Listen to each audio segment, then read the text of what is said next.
Salvar e impulsar o emprego e o comercio da cidade. Ese é o obxectivo do Plan Integral presentado hoxe polo Partido Popular de Pontevedra. Unha liña de axudas valorada en 7 millóns de euros que se divide en diferentes sectores. A primeira proposta, de 1,8 millóns de euros, está destinada ás pequenas empresas. Se dará una ayuda a las empresas de Pontevedra con menos de 10 empleados y consistirán en una bonificación de 300 euros en el mes de febrero, de 600 euros en el mes de abril y de 900 euros en el mes de mayo. Y puede llegar hasta el 50% de estos trabajadores.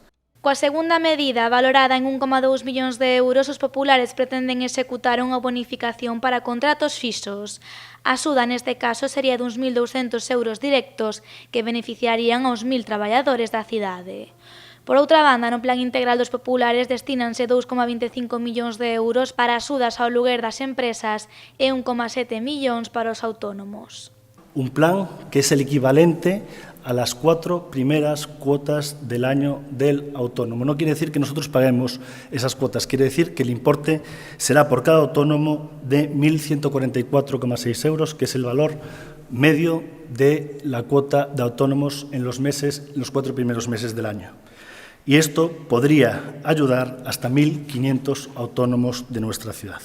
O Plan Integral dos Populares non remata aquí. O Partido Popular de Pontevedra cree que todas estas medidas deberían estar complementadas cunha disminución nos impostos. No es entendible, ya no era entendible en abril cuando nosotros lo presentamos, pero no es entendible ahora que se cobre a los hosteleros que están cerrados la tasa de veladores.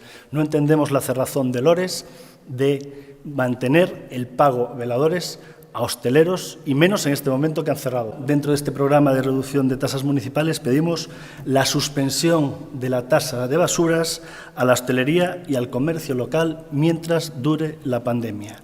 Rafa Domínguez cree que hai varias alternativas para levar a cabo este plan integral. O voceiro popular está convencido de que estes 7 millóns poderían saír do superávit do Concello, dos remanentes ou do presuposto de 2021.